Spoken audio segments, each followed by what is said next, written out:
नमस्कार दोस्तों। HP sub inspector का जो एग्जाम्स चल रहा है उसकी जो रिवीजन सीरीज हम आपके लिए चला रहे हैं उसमें हिंदी का एक और वीडियो लेकर हम आपके सामने प्रस्तुत हैं और हम ये आशा करते हैं कि हिंदी की तैयारी आप बहुत अच्छे से कर रहे होंगे और इसीलिए हर हफ्ते हम आपके लिए नए नए व्याकरण के प्रश्न लेकर आते रहते हैं जिससे जो आपका अभ्यास है वो निरंतर रूप से चलता रहे। तो चलिए फिर आज भी एक और मॉक टेस्ट पेपर लेकर हम आपके सामने हाजिर हैं। कुल मिलाकर हमें कितने प्रश्न करने हैं? 30 प्रश्न हमें करने हैं और प्लीज ट्राई कीजिएगा कि जैसे मैं आपके सामने पहले एक प्रश्न रखती हूँ पहले स्वयं से उसको हल करने का प्रयास कीजिएगा। पहले कोशिश कीजिएगा कि उस क्वेश्चन को आप सही से उत्तर दें और उसके बाद फिर हमारा आंसर जो है वो देखें, क्योंकि इससे आपको ये पता चलेगा कि जो हिंदी व्याकरण का विषय है, ठीक है ना, वो विषय आपको कितने अच्छे से आता है, नहीं आता है। अगर नहीं आता है तो कितना नहीं आता है, कि मतलब उसके तथ्य ही नहीं पता या फिर कोई सिली मिस्टेक की है, तो बहुत सारी चीज़ें आपको एक ही मतलब क्वेश्चन में पता चल सकती हैं। तो इसलिए तैयार हो जाइए फटाफट से और प्रश्न जो है वो हम प्रारंभ करते हैं। तो चलिए फिर ऑल द वेरी बेस्ट। पहला प्रश्न कि वो शब्द छांटिए जो शेष से भिन्न हो। अब यहाँ पर क्या होता है कि थोड़ा थोड़ा मतलब कि समझ में नहीं आता कि किस प्रकार से भिन्न छांटा जाए, क्योंकि उपसर्ग प्रत्यय की दृष्टि से हो सकता है, संज्ञा सर्वनाम की दृष्टि से हो सकता है, किसी भी प्रकार से हो सकता है भिन्न शब्द, क्योंकि आपको स्पेसिफिक नहीं दिया हुआ। लेकिन आप एक बार ऑप्शंस देखिए। ऐसे जो प्रश्न आते हैं उसमें सबसे पहले आपको क्या करना है, विकल्प देखने हैं। अब क्या है? मृदु। मृदु का मतलब क्या होता है? कोमल, सॉफ्ट। सुकुमार, कोमल। चलिए अब देखिए, मृदु, कोमल एक एक अर्थ में आ गए ना, मतलब एक जैसे अर्थ में आ गए, यानी कि अर्थ की दृष्टि से ये भिन्न हो सकता है। और फिर मतलब अंत में आता है सरोज। अब ये सरोज कैसे बनता है? ठीक है ना, सर जमा ज, यानी कि सर से उत्पन्न होने वाला, सर में जन्मने वाला। और ये सर ये नहीं है माथा आपका, यह हेड। सर का मतलब है सरोवर, यानी कि तालाब, तालाब में जन्मने वाला। तो यानी कि सरोज एक्चुअली क्या है कि कमल को कहा जाता है, क्योंकि वो ये सरोवर में, तालाब में उत्पन्न होता है ना, मतलब पनपता है कमल का फूल। तो इसीलिए अब मृदु है, या फिर हम कहते हैं कि जो बालक है तो भी सुकुमार है, मतलब बहुत ही छोटा है, बहुत मासूम है, उस प्रकार से। तो मासूम, मृदु, कोमल, ये तीनों आपके एक अर्थ में आ गए, यानी कि भिन्न शब्द कौन सा हुआ? चौथा विकल्प। तो करेक्ट ऑप्शन था आपका फोर्थ ऑप्शन। तो इसीलिए देखिए हमारा तो पूरा प्रयास है एक एक चीज आपको डिटेल में एक्सप्लेन करके बताई जाए, लेकिन पहले आप भी कोशिश कीजिएगा अपने एंड पर सही विकल्प छांटने का। अगला देखिए, उस जोड़े को छांटिए जो शेष से भिन्न हो।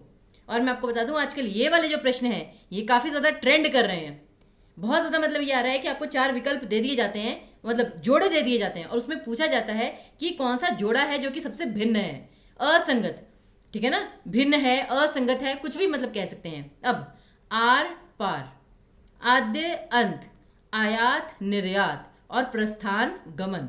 अब यहाँ पे मुझे लगता है और कुछ आपको पता ना पता हो, फर्स्ट और थर्ड ऑप्शन तो आपको पता ही है, आर या पार, दोनों बिल्कुल विपरीत दिशा में हैं, यानी ये आपस में विलोम शब्द हैं। आयात निर्यात, ठीक है ना, इंपोर्ट एक्सपोर्ट, ये भी आपका प्रॉपर विलोम शब्द है। और आद्य अंत, आद्य का मतलब क्या होता है? बेसिकली आदि, यानी कि किसी चीज का प्रारंभ। तो इसीलिए प्रारंभ और अंत ये भी परस्पर विलोम शब्द हैं। लेकिन प्रस्थान और गमन, प्रस्थान क्या होता है कि वो यहां से प्रस्थान कर चुके हैं, मतलब यहां से जा चुके हैं, और गमन का मतलब भी वही होता है कि वो यहां से जा चुके हैं।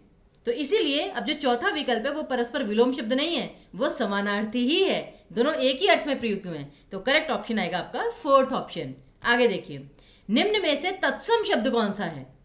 अब याद रखिए तत्सम शब्द में जैसे कि फूल, फूल को तो जैसे कहा जाता है पुष्प। अच्छा, पास को क्या कहा जाता है? समीप। अब यहाँ पर वो वाले रूल तो अप्लाई होंगे नहीं, जैसे मैंने तत्सम शब्द पहचानने के लिए आपको बताए थे कि जहाँ पर री का स्वर आ जाए, ण आ जाए, श षटकोण आ जाए, या संयुक्त अक्षर आ जाए जैसे कि क्ष, त्र, ज्ञ, श्र, क्योंकि इन सभी के होते हुए, ठीक है ना, आपका मोस्टली तत्सम शब्द होता है। लेकिन इन चारों में से ऐसा कुछ भी नहीं है, तो हमें तो फिर उसके लिए नॉलेज ही, ठीक है ना, आधार बनानी पड़ेगी। तो फूल को कहते हैं पुष्प, तत्सम उसमें, पास को कहते हैं समीप। अच्छा, पश्चात जो है, आपने देखो अगर मैथोलॉजिकल सीरियल्स देखते होंगे, वो कहते हैं कि मैं संध्या के पश्चात यह कार्य करूंगा। तो जो पश्चात है वो सुनते ही लगता है कि हाँ, कि मतलब थोड़ा शुद्ध हिंदी का है। तो एक्चुअली तत्सम शब्द आपका डी ऑप्शन ही है, क्योंकि पश्चात का तद्भव क्या होगा? बाद, कि उसके पश्चात में ये काम करूंगा, मतलब उसके बाद ये काम करूंगा, तो इसका तद्भव होगा बाद में। अब जैसे रीठा, रीठा आपने सुना है, वो रीठा शिकाकाई शैम्पू में जो यूज होता है, तो रीठा भी आपका तद्भव है जिसका तत्सम क्या होता है, अरिष्ट। तो ये याद रखिएगा, पेपर में मतलब हो सकता है अगर पूछा जाए तो इसलिए करेक्ट ऑप्शन आपका डी आएगा कि केवल वही शब्द यहाँ पर तत्सम था। आगे देखिए, उस चित्र को उठाओ जो हुसैन का बनाया हुआ है। अब इसमें क्या करना है, इसमें आपको वाक्य का प्रकार बताना है कि ये वाक्य सरल वाक्य है, मिश्र वाक्य है, संयुक्त वाक्य है या इच्छावाचक वाक्य है। अब उस चित्र को उठाओ जो हुसैन का बनाया हुआ है। अभी आप ये कोई इच्छा तो नहीं कर रहे ना, आप ये किसी को कुछ करने के लिए कह रहे हैं, तो इच्छावाचक वाक्य तो बिल्कुल भी नहीं होगा। अब इन तीनों वाक्यों में क्या होता है कि जैसे उस चित्र को उठाओ जो, जहां पर ये ऐसे आ जाए ना कि एक सेंटेंस दूसरे पर आश्रित हो, डिपेंडेंट हो, ठीक है ना, जहां पर एक वाक्य दूसरे पर आश्रित होता है, डिपेंडेंट होता है, वहां पर हमेशा आपका मिश्र वाक्य आता है। याद रखिएगा, मिश्र जैसे कोई चीज मिक्स हुई है जो अकेली नहीं हो सकती है, अलग नहीं हो सकती है, साथ में मिलकर ही आएगी, तो वहां से याद रखिएगा। और संयुक्त वाक्य क्या होता है, संयुक्त वाक्य वो होता है जहां पर दो सेंटेंसेस को आप बिल्कुल अलग कर सकते हैं। जैसे मैं बीमार थी इसलिए मैं विद्यालय नहीं गई। अब यहां पर मैं बीमार थी अपने आप में पूर्ण वाक्य है, मैं विद्यालय नहीं गई ये भी अपने आप में पूर्ण वाक्य है, इंडिपेंडेंटली यूज हो सकता है स्वतंत्र रूप से, और इन दोनों को इसलिए लगाकर जोड़ दिया गया, समुच्चय बोधक लगाकर, कंजक्शन लगाकर, तो वो होता है आपका संयुक्त वाक्य। लेकिन जहां पर एक वाक्य दूसरे पर आश्रित है, डिपेंडेंट है, वहां पर तो आपका मिश्र वाक्य ही आएगा। आगे देखिए, निम्न में से तत्सम शब्द कौन सा नहीं है। प्लीज इस चीज को बहुत ध्यान में रखिएगा कि कौन सा नहीं है। अब जैसे देखिए, तृण, री का स्वर आ गया, दैट मीन्स कि तत्सम है। द्विपट, द्वि संयुक्ताक्षर टाइप आ गया, ये भी आपका वो है। तुंद, अब जानते हैं तुंद, इसका ये क्या होता है, ये होता है तोंद। हम कहते हैं ना इतना खाओगे तो तोंद निकल आएगी, तो ये तोंद का तत्सम रूप है, तो तुंद भी जो है वो आपका तत्सम शब्द है बेसिकली। और तृण का मतलब क्या होता है, तिनका। द्विपट का मतलब क्या होता है, आप जानते हैं, द्विपट का मतलब होता है दुपट्टा, दुपट्टे को कहा जाता है द्विपट। और इसीलिए जो पूत शब्द बचा यही आपका तद्भव है, जो कि तत्सम नहीं है, क्योंकि पूत का मतलब क्या होता है, जैसे कपूत, सपूत, तो पूत का मतलब होता है पुत्र, तो इसका तत्सम शब्द आएगा पुत्र, लेकिन ये अपने आप में तद्भव शब्द है, तो करेक्ट ऑप्शन आपका फोर्थ ऑप्शन ही आएगा। आगे देखिए, आप कृपया यहां बैठ जाइए। अब ये वाक्य का प्रकार कौन सा है, प्रश्नवाचक है, आज्ञावाचक है, संदेहवाचक है या निषेधवाचक। अब प्रश्नवाचक हो सकता है क्या, ये क्वेश्चन पूछा जा रहा है क्या यहाँ पर, नहीं, तो इस ऑप्शन को सबसे पहले हटाइए। फिर निषेधवाचक, हम कहते हैं ना यहाँ जाना निषेध है, मतलब किसी चीज को मना किया जा रहा है, नेगेटिव सेंटेंस कोई, लेकिन ये नेगेटिव सेंटेंस तो है नहीं, तो इस ऑप्शन को भी हटा दीजिए। फिर आया संदेहवाचक।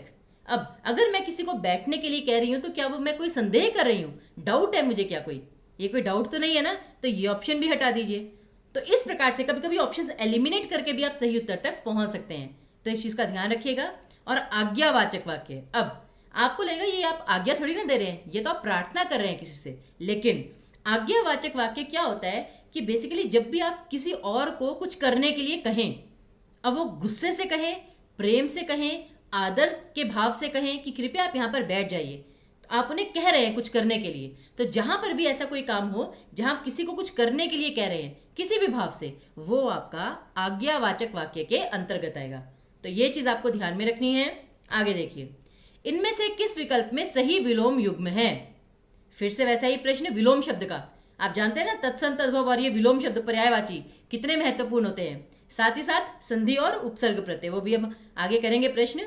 तो किस विकल्प में सही विलोम युग्म है, यानी कि इन चारों में से केवल एक ही ऐसा जोड़ा है जो कि सही है विपरीतार्थक में।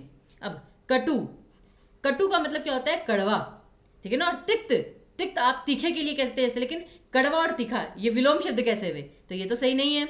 विज्ञ, विज्ञ का मतलब होता है विद्वान, और एक्चुअली ज्ञ, ज्ञ से याद रखिएगा, जैसे जलज, जल में जन्मने वाला, उसी प्रकार विज्ञ ये जिसे बहुत सारा ज्ञान है, तो विज्ञ का मतलब होता है बुद्धिमान, और अभिज्ञ का मतलब क्या होता है, जो मूर्ख है, तो इसलिए करेक्ट ऑप्शन बेसिकली आपका सेकंड ऑप्शन आएगा, विज्ञ अभिज्ञ, विद्वान मूर्ख। बाकी उग्र, उग्र का व्यग्र, अब दोनों का मतलब एक ही होता है कि आप बेचैन हो रहे हैं, गुस्से में हैं, तो उग्र का आएगा, ठीक है ना, शांत, विलोम शब्द अगर आपको सही छांटना हो, या फिर सौम्य।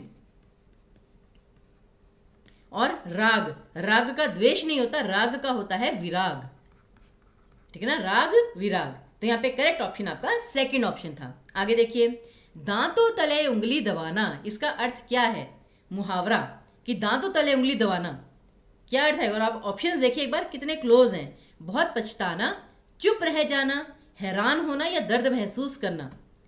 तो दांतों तले उंगली दबाने का अर्थ होता है बिल्कुल हैरान रह जाना, कि उस छोटे से बच्चे को इतना बड़ा प्रश्न हल करते देख टीचर ने, शिक्षक ने दांतों तले उंगली दबा ली, मतलब कि बहुत हैरान रह गए, आश्चर्यचकित रह गए।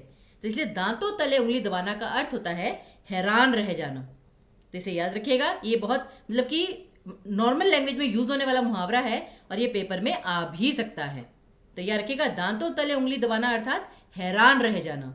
आगे देखिए, चलिए अब ये भी एक इंटरेस्टिंग क्वेश्चन है। देखिए, आई होप आपको ये वाला क्वेश्चन पसंद आए। आपको यहाँ पर मैच द फॉलोइंग जो हम बचपन में करते थे कि त्रिभुवन में कौन सा समास है, पीताम्बर में कौन सा समास है, प्रतिदिन में कौन सा और शरणागत में कौन सा है। अब देखिए यहाँ पर ऐसे वाले प्रश्नों को जल्दी सॉल्व करने का तरीका क्या होता है, आप एक बार ना ऑप्शन देखिए और ख और ग ये वाला देखिए।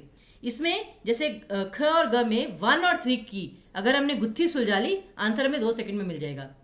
तो अब ये ख और ग क्या है? पीताम्बर और प्रतिदिन।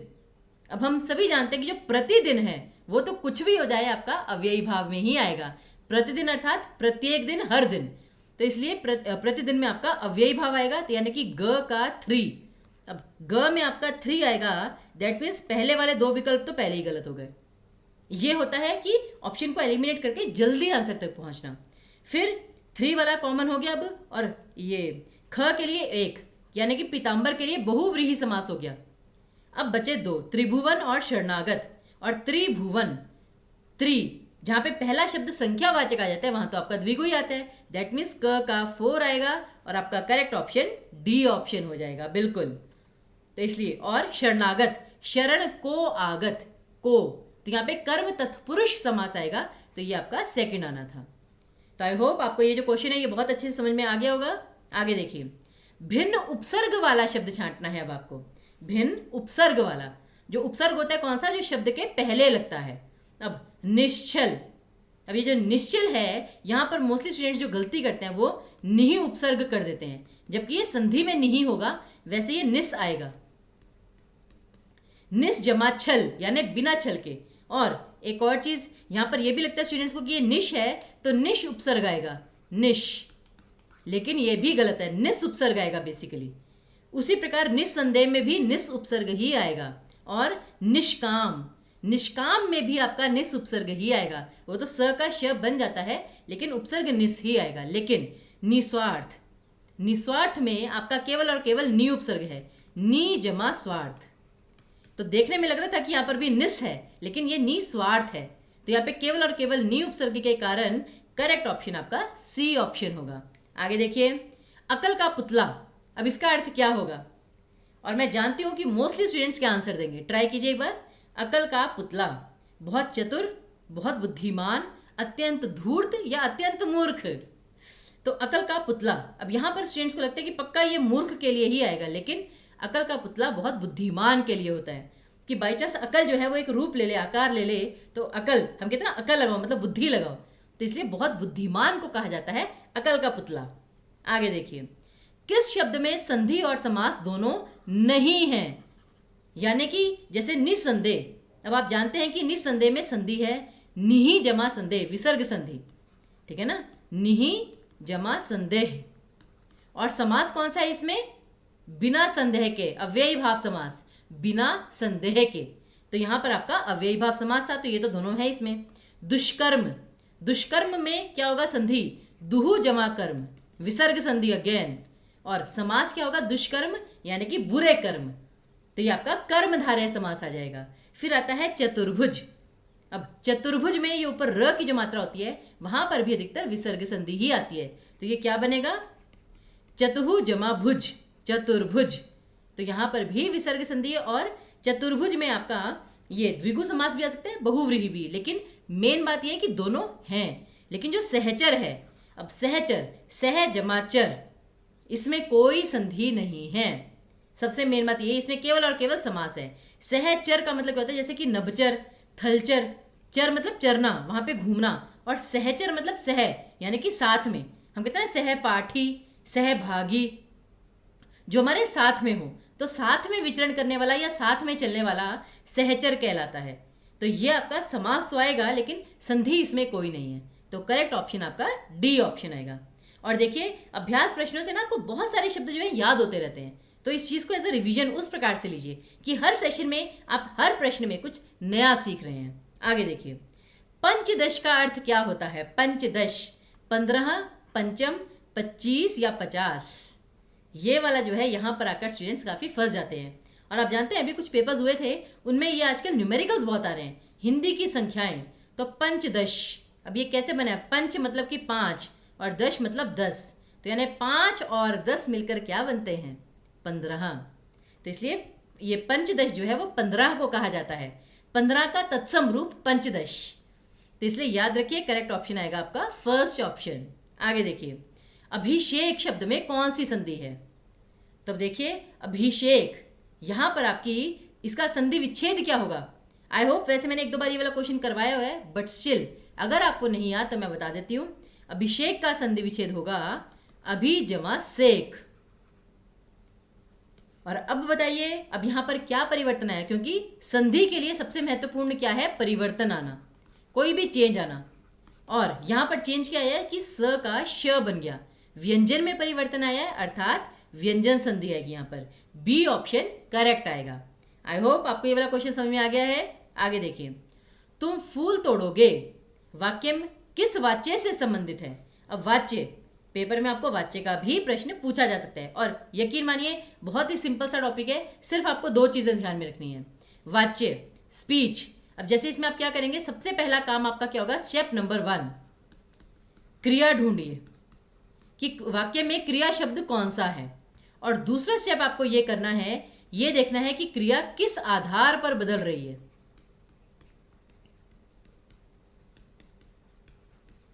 क्रिया किस आधार पर बदली। और यहां पर आपको 2 चीजों का ध्यान देना है, कर्ता और कर्म। अगर तो जो क्रिया है वो कर्ता के अनुसार बदली है, यानी कि डूअर ऑफ द वर्क, ठीक है ना, तब तो वो आपका होगा कर्तृवाच्य। अगर वो आपकी कर्म के अनुसार बदली है, कर्म कैसे पहचाना जाता है? जिसके साथ को विभक्ति हो, चाहे दिख रही हो चाहे छिपी हुई हो। अब जैसे तुम फूल तोड़ोगे, अर्थात तुम फूल को तोड़ोगे, तो यहाँ पे को विभक्ति छिपी हुई है ना, तो जो फूल है वो आपका कर्म है। और अल्टीमेटली ये वो होता है आपका कर्मवाच्य, जहाँ पे कर्म के अनुसार क्रिया बदले। और अगर दोनों के ही कारण क्रिया ना बदले, ना कर्ता के आधार पर ना कर्म के आधार पर, तो वो आपका भाववाच्य आएगा। और इसीलिए वाच्य के केवल और केवल 3 ही भेद होते हैं, कर्तृवाच्य, कर्मवाच्य, भाववाच्य। ये चौथा विकल्प आपको केवल और केवल पेपर में कंफ्यूज करने के लिए दे दिया जाता है, ठीक है। अब देखिए, तुम शब्द जो है वो यहाँ पर करता है कि तोड़ेगा कौन? तुम तोड़ोगे, तो डूअर ऑफ द वर्क वो करता है। अब तुम फूल तोड़ोगे, तुम सामान तोड़ोगे, तुम तिजोरी तोड़ोगे, तुम कोई छोटी चीज तोड़ोगे, तो फूल की जगह आप कोई भी शब्द रख के देख लीजिए, मतलब स्त्रीलिंग का, पुल्लिंग का, एक वचन, बहुवचन, जो तोड़ोगे शब्द है वो नहीं बदलेगा।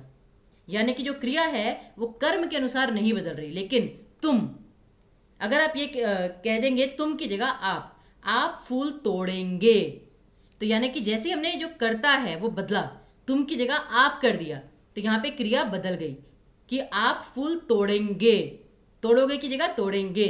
तो जहां पे कर्ता के अनुसार क्रिया बदल गई, वहां पर आपका कर्तृवाच्य आता है। तो करेक्ट ऑप्शन बी ऑप्शन आएगा। याद रखिए, बहुत छोटा सा स्टेप है।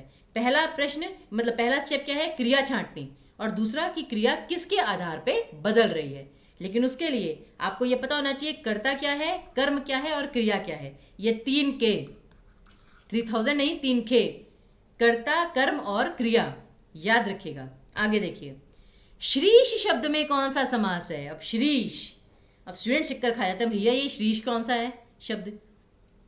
तो जब भी बाई चांस आपके सामने पेपर में एक नया शब्द आ जाए, तो ट्राई कीजिए उसे तोड़ने का। श्रीश कैसे बना है? अब जैसे गवीश, सुरेश, ये ईश, ईश हमने सुना था ना, तो एक शब्द तो ईश है, लेकिन पहला शब्द है श्री। और कितनों को पता है कि श्री किसे कहा जाता है? श्री जो है ना, वो लक्ष्मी जी को कहा जाता है। आप जानते हैं, श्री लक्ष्मी जी को कहा जाता है कि विष्णु की श्री कहाँ पर है, तो इसलिए जो श्री है वो लक्ष्मी जी को कहा जाता है। और ईश मतलब देवता, तो लक्ष्मी जी के देवता कौन है? वो है आपके विष्णु जी। अर्थात श्रीश का कोई तीसरा अर्थ निकल रहा था, ठीक है ना। तो इसलिए ये आपका बहुव्रीहि समास के अंतर्गत आएगा। तो श्रीश विष्णु जी के लिए प्रयुक्त होता है। श्री के देवता, श्री के ईश, श्रीश। और यहाँ पर संधि कौन सी थी, देखिए ई और ई जुड़कर बने ई, तो ये कौन सी थी आपकी दीर्घ स्वर संधि। तो हर विषय जो है वो आपस में जुड़ा हुआ है, तो सब रिवाइज करते हुए चलिए आगे। देखिए केवल 13 प्रश्न बाकी हैं, जल्दी से करते हैं। अंबर के तारे गिनना, इसका क्या अर्थ है। अगर आप आसमान के तारे गिन रहे हैं मतलब क्या कर रहे हैं, असंभव कार्य कर रहे हैं। हो भी सकता है, अब आसमान में तारे कितने गिन लेंगे आप, असंभव कार्य हो सकता है। व्यर्थ का कार्य करना, ये भी हो सकता है बिल्कुल, क्योंकि जिस चीज़ को काउंट करके कोई फायदा नहीं है तब तो आप व्यर्थ का काम कर रहे हैं। बहुत ज़्यादा सोना, अब ये नहीं आ सकता। और नींद ना आना, ये भी आ सकता है कि आपको नींद नहीं आ रही इसलिए आप बैठे बैठे आसमान में तारे गिन रहे हैं रात में। तो यहाँ पर क्या है, देखिए ऑप्शंस कितने क्लोज हैं। हम हमेशा आपको कहते हैं कि जो मुहावरे लोकोक्ति हैं वो याद करने का सबसे अच्छा तरीका ये है कि उसे जीवन के साथ जोड़ कर देखिए। लेकिन जब इतने क्लोज ऑप्शन आ जाएं, वहाँ पर आपको मतलब कि आभास होता है तैयारी करनी कितनी आवश्यक है, ठीक है ना। तो यहाँ पर ही तैयारी का महत्व समझ में आता है। तो बेसिकली अंबर के तारे गिनना का सही अर्थ होता है नींद ना आना। कहते ना कि क्या करे तुम, कहते यार मैं तो बैठा बैठा आसमान का तारे गिन रहा हूँ, नींद नहीं आ रही है। तो बेसिकली नींद ना आने की स्थिति को कहते हैं आकाश के तारे गिनना। याद रखिएगा ये चीज। आगे गुण स्वर संधि का उदाहरण चुनिए। गुण स्वर संधि, याद है आपको गुण स्वर संधि का मतलब पहचान क्या थी। गुण संधि में क्या था, या तो आपकी ए की मात्रा बनती है या ओ की मात्रा बनती है या फिर अर की ध्वनि आती है। और उसमें भी वो कब होती है, जब जैसे कि आ के साथ, ठीक है ना, आ के साथ अगर ई या ई जुड़े तब आपका ए बनता है। और अगर या आ के साथ मतलब कि पहला शब्द या आ पे खत्म हो और दूसरा शब्द ई या ई से प्रारंभ हो तो आपका ए बनता है। आ के साथ अगर आपका उ या ऊ जुड़े तो आपका ओ बनता है। और उसी प्रकार अगर आपका या आ के साथ री का स्वर जुड़ जाए, मतलब री बाद में है, तो ये आपकी अर की ध्वनि हो जाती है। तो ये है आपकी बेसिकली गुण संधि। अब देखिए यमनोर्मी, मनोदशा, दध्योदन और शिरोरेखा सभी में ओ की मात्रा बन रही है, लेकिन अब इसे जब हम अलग करेंगे तब पता चलेगा। यमुनोर्मी, इतना तो आपको पता है ना, यमुनोर्मी में एक शब्द यमुना है, यमुना, तो यानी वो आ पे खत्म हो रहा है। और यहाँ पे ऊर्मी, याद रखिएगा सिंधुर्मी, यमुनोर्मी, ये ऊर्मी शब्द होता है ना। ऊर्मी का मतलब होता है लहर, तरंगे, जो समुद्र में उठती है ना तरंगे, लहरें, वेव्स, उसको कहते हैं ऊर्मी। तो यानी कि यमुना जमा ऊर्मी, आ के साथ ऊ जुड़कर ओ बना। तो बेसिकली आपका करेक्ट ऑप्शन ए ऑप्शन था। बाकी दध्योदन, दध्योदन में ये कैसे बना है, दधी, दधी जमा ओदन, दध्योदन। दधी दही को कहा जाता है कि जैसे आप दही, ठीक है ना, चला रहे हैं उस प्रकार से। मनोदशा, मन जमा दशा, मनहा दशा, मनहा जमा दशा, मनोदशा, तो यहाँ पे विसर्ग संधि थी। और शिरोरेखा, शिरहा जमा रेखा, शिरहा मतलब कि टॉप पर जो ऊपर रेखा खींची जाती है, शिरहा जमा रेखा, शिरोरेखा। तो बाकी ये जो सी और डी है इसमें विसर्ग संधि थी। बी ऑप्शन में आपकी यण संधि थी, लेकिन गुण संधि आपकी केवल और केवल पहले विकल्प में थी। आई होप ये वाला प्रश्न क्लियर हो गया होगा आपको। आगे देखिए, अशुद्ध वर्तनी वाले शब्द का चयन करें। भाई ये वर्तनी वाले जो प्रश्न है ना, ये पेपर में आजकल आने लग गए हैं, तो प्लीज इसको इग्नोर मत कीजिएगा। सही स्पेलिंग छाटने, और उसमें भी वाल्मीकि शब्द और श्रृंगार शब्द, ये तो बहुत ही महत्वपूर्ण है, बहुत बार बार पेपर में आते हैं ये वाले। तो वाल्मीकि और श्रृंगार की वर्तनी तो रट लीजिए, क्योंकि ये दोनों सही दी हुई हैं। बाकी शारीरिक, अब शारीरिक की भी वर्तनी बिल्कुल सही है, लेकिन ये नुपुर, नुपुर नहीं होता, हम बोलते हैं नुपुर, लेकिन एक्चुअली में इसका क्या होता है, नूपुर। न को बड़े ऊ की मात्रा आती है, नूपुर। तो ये आपकी सही वर्तनी है, याद रखिएगा। और इसीलिए करेक्ट ऑप्शन यहाँ पर आपका ए ऑप्शन है। नुपुर नहीं होता, नूपुर होता है, नूपुर। न को बड़े ऊ की मात्रा आती है। आगे देखिए, चलिए केवल 10 प्रश्न रह गए, फटाफट करते हैं। भिन्न अर्थ वाला शब्द, अब यहाँ पर आपको बिल्कुल क्लियरली दिया गया कि आपको भिन्न अर्थ वाला शब्द छांटना है। तो अब देखिए, ललाट, भाल, मस्तक या उपल। अब ललाट, ललाट ये क्या होता है, ललाट होता है मतलब माथा या सर आपका। उसी प्रकार मस्तक, मस्तक तो आप जानते ही हैं, माथा आपका, सर। और उसी प्रकार भाल, अब ये भाला नहीं है, चलाने वाला भाला आप कहेंगे, भाल है जैसे चंद्रभाल, कि चंद्र है भाल पर जिनके, अर्थात मस्तक पर। तो बेसिकली ललाट, भाल और मस्तक तीनों एक ही अर्थ वाले हैं, लेकिन उपल, उपल आपका बिल्कुल ही डिफरेंट शब्द हो गया, जिसका अर्थ क्या होता है? उपल का अर्थ होता है या तो ओले, जो ओले गिरते हैं ना बारिश में, या फिर पत्थर। याद रखिएगा, उपल मतलब होता है ओले या पत्थर। और इसी प्रकार एक शब्द होता है उपल से मिलता हुआ उत्पल, और उत्पल का मतलब होता है कमल। तो देखिए सुनने में कितना सेम है, उपल उत्पल, और केवल एक छोटे से व्यंजन के कारण अर्थ कितना परिवर्तित हो जाता है। तो इस चीज का ध्यान रखिएगा। आगे देखिए, प्रभु की माया भी गजब है। वाक्य में माया शब्द क्या है? प्रभु की माया। अब माया जो होती है, ठीक है ना, जैसे भ्रम या माया, उसे आप टच कर सकते हैं क्या? नहीं कर सकते। और है वो शब्द ये संज्ञा ही, और जो माया है, ठीक है ना, वो आपका कोई एक पर्टिकुलर है। प्रभु की माया वो तो सभी पर चल सकती है, कोई एक स्पेसिफिक चीज तो है नहीं, तो ये व्यक्तिवाचक भी नहीं आएगी, ठीक है ना। और इसे हम टच नहीं कर सकते हैं। जो माया होती है, जो भ्रम होता है, उसे हम टच नहीं कर सकते हैं। तो सीधे सीधे जो है ये आपकी भाववाचक संज्ञा आ जाएगी, जिसे आप केवल महसूस कर सकते हैं, फील कर सकते हैं, टच नहीं कर सकते हैं। तो इसलिए जो माया शब्द है वो आपकी भाववाचक संज्ञा के अंतर्गत आएगी। आगे देखिए, त्यागी तरुवरों के जीवन से हम भी तो कुछ जीना सीखें। ये कविता की एक पंक्ति है, और आपको बताने उपयुक्त पंक्ति में त्यागी शब्द जो है, त्यागी तरुवरों, ठीक है ना, वो व्याकरण की दृष्टि से क्या है? विशेषण है, क्रिया विशेषण है, प्रविशेषण है, या क्रिया है? और ऑप्शन देखिए कितने क्लोज हैं, विशेषण, प्रविशेषण, क्रिया विशेषण और क्रिया। और इन तीनों का मैं फिर आपको बता देती हूँ। जो शब्द संज्ञा या सर्वनाम की विशेषता बतलाए, ठीक है ना, वो होता है आपका विशेषण। जो विशेषण की विशेषता बतलाता है वो होता है आपका प्रविशेषण, और जो क्रिया की विशेषता बतलाता है वो होता है आपका क्रिया विशेषण। और ये होता है इन तीनों में अंतर, कि विशेषण क्या है, प्रविशेषण क्या है, और क्रिया विशेषण। अब त्यागी, त्यागी कौन होता है? जो त्याग देने वाला होता है, जो कुछ भी त्याग सकता है। और तरुवर, कहते ना, तरुवर फल नहीं खात है, सरवर पियत ना नीर, परमारथ के कारणे संतन धरा शरीर। तो तरुवर का मतलब होता है पेड़।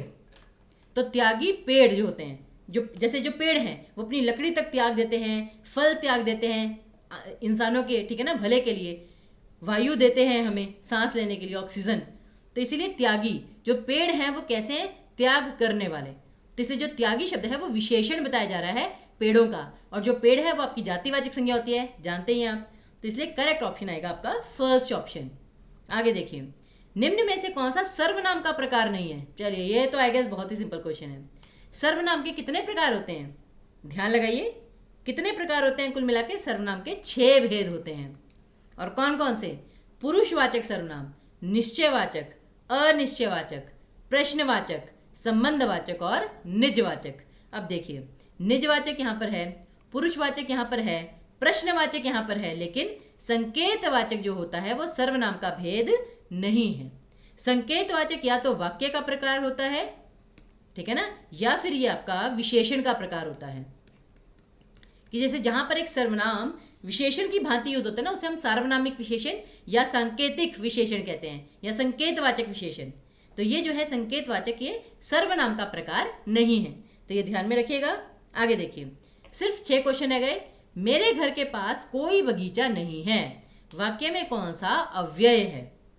अब यहां पर देखिए, मेरे घर, मेरे घर, घर जो है संज्ञा शब्द है, मेरे घर, मेरे हो गया आपका विशेषण, के पास, अब जो के पास है ना, बेसिकली ये आपका अव्यय है। अब इस क्वेश्चन में आपको क्या करना था? 2 काम करने थे। सबसे पहले तो आपको इस पूरे वाक्य में अव्यय शब्द छांटना था। अव्यय कौन सा होता है? जो लिंग, वचन, पुरुष किसी भी आधार पर कभी नहीं बदलता। और फिर अव्यय कौन से प्रकार का है वो छांटना था। क्रिया विशेषण है, संबंध बोधक है, समुच्चय बोधक है, या विस्मय सूचक। तो यहां पर जो के पास है, ठीक है ना, के पास, ये आपका संबंध बोधक ये अव्यय आएगा। संबंध बोधक क्या होता है? जो कि संज्ञा या सर्वनाम के साथ आकर उसका पूरे वाक्य के साथ संबंध बतलाता है। जैसे कि मेरे घर, घर संज्ञा शब्द है, और घर के साथ बाकी सेंटेंस का क्या रिलेशन है? कि जो बगीचा है वो मेरे घर के पास कोई है या नहीं है। तो ये जो के पास है ये आपका संबंध बोधक आएगा, संबंध बोधक अव्यय। तो याद रखिए, करेक्ट ऑप्शन है आपका सेकंड ऑप्शन। आगे, संज्ञा से बना विशेषण शब्द कौन सा नहीं है? संज्ञा से बना हुआ विशेषण, सीरीज ध्यान में रखिएगा, संज्ञा से विशेषण बनाना है। अब नैतिक, नैतिक कैसे बना है? नीति जमा इक नैतिक। अब हम कहते हैं ना ये हमारी नैतिक जिम्मेदारी है, तो नैतिक तो विशेषण है और नीति से बना है जो कि संज्ञा शब्द है, तो बिल्कुल सही है। सामाजिक, सामाजिक किससे बना है? समाज से, और समाज आपकी समूहवाचक संज्ञा है और उससे बना है सामाजिक जो कि विशेषण है, तो ये भी बिल्कुल सही है। गंभीरता, अब जो गंभीरता शब्द है ना ये अपने आप में ही संज्ञा है, भाववाचक संज्ञा, तो मैं कहती हूँ अगर आपको ये पता भी नहीं है किससे बना है तब भी आपका करेक्ट ऑप्शन सी ही होगा। रीजन बिहाइंड, गंभीरता ये विशेषण है ही नहीं, ये आपका संज्ञा शब्द है, लेकिन हाँ यहाँ पे क्रम उल्टा हो गया, ये गंभीर शब्द से बना और गंभीर विशेषण होता है। तो हम तो ये छांट रहे थे कि ये जैसे नैतिक जो है वो संज्ञा से विशेषण बना है, सामाजिक संज्ञा से विशेषण बना है, लेकिन गंभीरता ये विशेषण से संज्ञा बना है, तो ये बिल्कुल ऑपोजिट है। और मैत्री, मैत्री क्या होता है?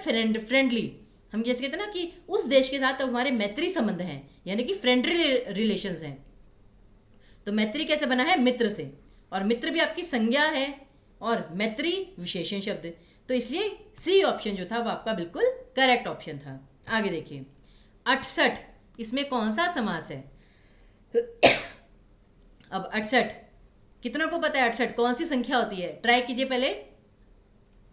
68 8 और 60, यानी कि 68 को कहा जाता है 68, बोलते में 68 लेकिन 68 लिखा जाता है, तो 68 8 और 60, तो यहाँ पर आपका बेसिकली जहाँ पर ये नंबर्स आ जाते हैं ना 25 32 77 78, वहाँ पर हमेशा आपका द्वंद्व समास आएगा, ठीक है ना। केवल और केवल 3 प्रश्न बचे हैं, बस फटाफट से कर लीजिए 3 या 4 प्रश्न।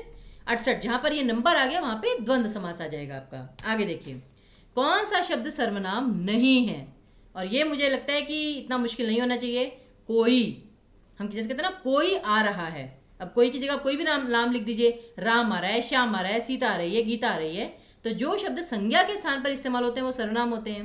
अब कोई अनिश्चयवाचक सर्वनाम है, जो ये आपका संबंधवाचक सर्वनाम है, और उसे ये आपका निश्चयवाचक सर्वनाम है, लेकिन थोड़ा, अब ये थोड़ा है ना ये आपका सर्वनाम तो है ही नहीं, ये आपका बेसिकली विशेषण शब्द है, या विशेषण हो सकता है या क्रिया विशेषण, लेकिन सर्वनाम नहीं है। एटलीस्ट कि जैसे कहते हैं ना तुम थोड़े छोटे हो या थोड़ा खाओ, तब ये क्रिया विशेषण, लेकिन सर्वनाम नहीं है बेसिकली, तो करेक्ट ऑप्शन आपका डी ऑप्शन आएगा। फिर किस शब्द में द्वित्व व्यंजन है, और आगे सब तो मैं द्वित्व व्यंजन के काफी बार प्रश्न करवा चुकी हूँ। द्वित्व व्यंजन क्या होता है? जहां पर एक ही व्यंजन 2 बार आए, पहले आधा फिर पूरा, जैसे कि है बच्चा, बच्चा में च पहले आधा आया फिर पूरा आया। फिर उसी प्रकार कद्दू, जैसे यहाँ पर दिया गया है द पहले आधा आया फिर पूरा आया, तो इसलिए बेसिकली आपका करेक्ट ऑप्शन सी ऑप्शन आएगा।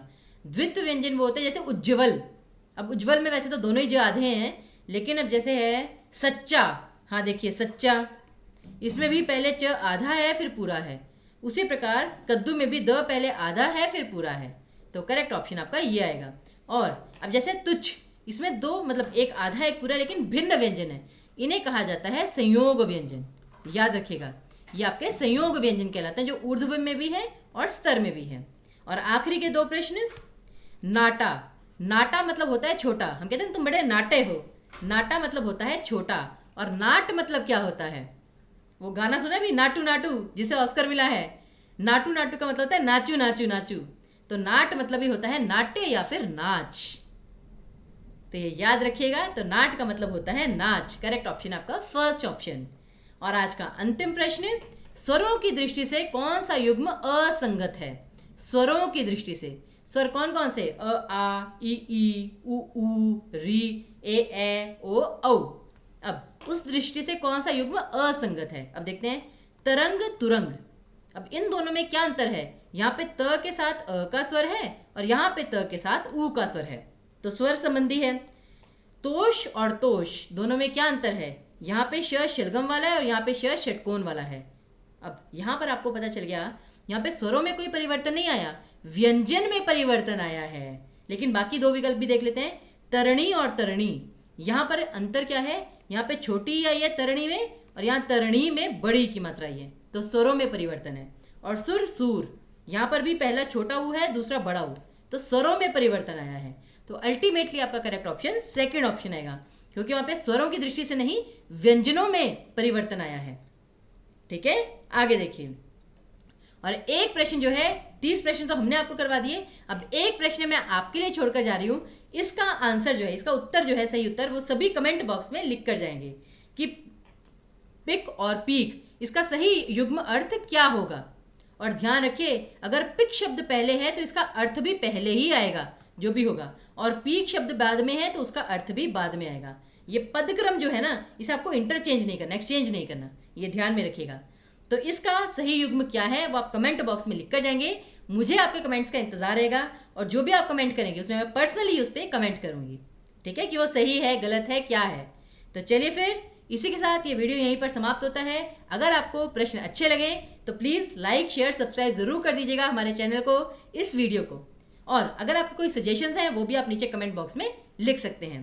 तो फिर इसी के साथ हम आपसे विदा लेते हैं, लेकिन प्लीज़ अपने स्वास्थ्य का बहुत बहुत ध्यान रखिए। आप जानते ही हैं कोरोना ने फिर से दस्तक दी है, हालांकि इस बार उतना मतलब कि खतरनाक नहीं है, बट स्टिल ध्यान ज़रूर रखिएगा और तैयारी जो है वो करते रहिएगा। हम सदैव आपके साथ हैं। बहुत बहुत धन्यवाद।